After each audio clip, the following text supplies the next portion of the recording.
উপস্থিত বগুড়া জেলা শাখা ছাত্রদলের সিনিয়র সহসভাপতি রামজুবুর রহমান সানজা, উপস্থিত বগুড়া জেলা ছাত্রদলের সিনিয়র যুগ্ম সাধারণ সম্পাদক আবু আশা সিদ্দিকী রাকিব, উপস্থিত বগুড়া জেলা ছাত্রদলের সাংগঠনিক সম্পাদক শামস ইসলাম সাগর সহ বগুড়া জেলা ছাত্রদলের সহসভাপতিবৃন্দ, যুগ্ম সাধারণ সম্পাদকবৃন্দ এবং সম্পাদকবৃন্দ সহ আমার আজিজুল হক কলেজ শাখা ছাত্রদলের আহ্বায়ক রজিবুল ইসলাম শাকির, শাহ সুলতান কলেজ শাখা ছাত্রদলের আহ্বায়ক হাবিবুর রহমান হীরা, সদস্য সচিব সোহাগ হোসেন সহ আমার সাথে সকল সঙ্গে এবং আমার সামনে শেরপুর পৌর শাখা ছাত্রদলের নেতৃবৃন্দ এবং বিভিন্ন ওয়ার্ড থেকে ছাত্রদলের বিভিন্ন সম্মানিত নেতৃবৃন্দ সকলকে জানাই বাংলাদেশ জাতীয়তাবাদী ছাত্রদল বগুড়া জেলা শাখার পক্ষ থেকে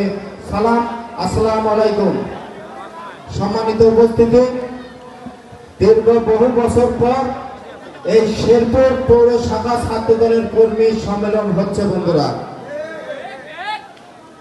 আমরা আশা করব দীর্ঘদিন আন্দোলন সংগ্রামে যারা পরীক্ষিত সৈনিক ছিল, যারা 17 বছর খুনি স্বৈরাচার সরকারের রক্তচক্ষুকে উপেক্ষা করে রাজপথে তাদের পরিশ্রমের মাধ্যমে, তাদের রক্ত শ্রম ঘামের মাধ্যমে যারা নিজেদেরকে তৈরি করেছে, তারা দেশ নায়ক জনাব তারেক রহমানের প্রতিটি কথাকে বাস্তবায়ন করার জন্য রাজপথে বলিষ্ঠ ভূমিকা রেখেছে, তাদের হাতেই আমরা বাংলাদেশ জাতীয়তাবাদী ছাত্রদলের ঝান্ডা তুলে দেব। বন্ধুরা,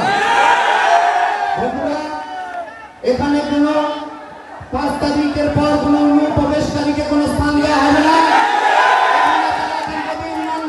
অন্যায়ের সাথে লড়াই করেছে, তারা দীর্ঘদিন রাজপথে ছিল, তারা আমাদের জীবন জীবন মামলার শিকার হয়েছে, সেসব নেতাকর্মীকে সাথে নিয়ে বাংলাদেশ জাতীয়তাবাদী ছাত্রদল কাজ করবে। আমি বলতে চাই, দেশ নায়ক জনাব তারেক রহমান বাংলাদেশ নতুনভাবে নির্মাণ করার জন্য বাংলাদেশের সকলের সামনে একটি দফা প্রণয়ন করেছে। বন্ধুরা, আমরা ছাত্রদলের নেতৃবৃন্দ সকলে ঐক্যবদ্ধভাবে দেশ নায়ক জনাব তারেক রহমানের একটি দফা সফল করে বাংলাদেশ নতুনভাবে নির্মাণ করতে হবে। বন্ধুরা,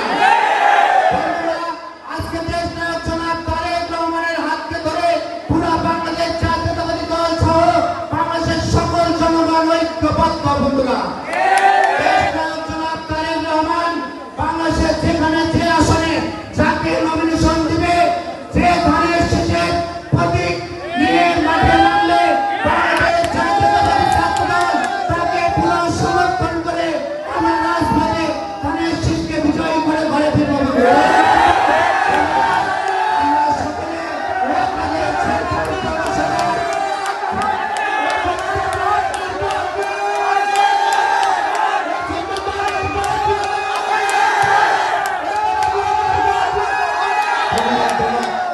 আমি পরিশেষে বলতে চাই, দেশ নায়ক জনাব তারেক রহমানের ডাকে সকলে ঐক্যবদ্ধভাবে ধানের শীষের বিজয় করে দেশ নায়ক জনাব তারেক রহমানকে বাংলাদেশের প্রধানমন্ত্রী করতে হবে।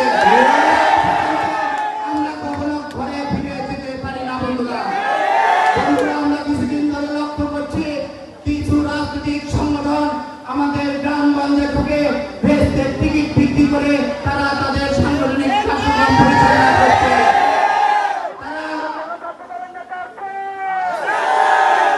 আমরা দেখেছি তারা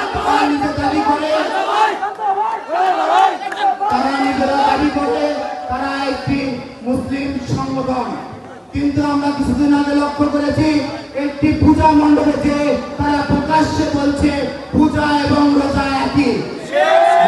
নাউজুবিল্লাহ, সবাই বলেন নাউজুবিল্লাহ, নাউজুবিল্লাহ।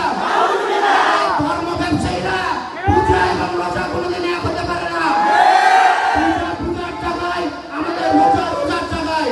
আমরা যার ধর্ম আমরা তাই পালন করি, কিন্তু একটি সামান্য ভোটের জন্য নিজের ধর্মকে বিক্রি করে দেওয়া যাবে না।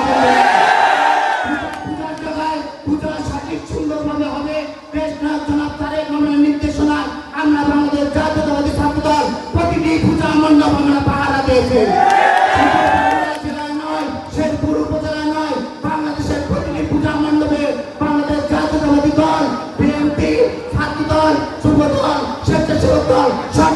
ঐক্যবদ্ধভাবে আমরা পাহারা দিয়েছি কেউ কোনো বিশৃঙ্খলা না করতে পারে। আপনারা আমি পরিশেষে সকলের সুস্বাস্থ্য এবং দীর্ঘায়ু কামনা করছি এবং সকলকে ঐক্যবদ্ধভাবে ধানের শীষের পক্ষে কাজ করার জোর আহ্বান জানিয়ে আমি আমার কথা বলে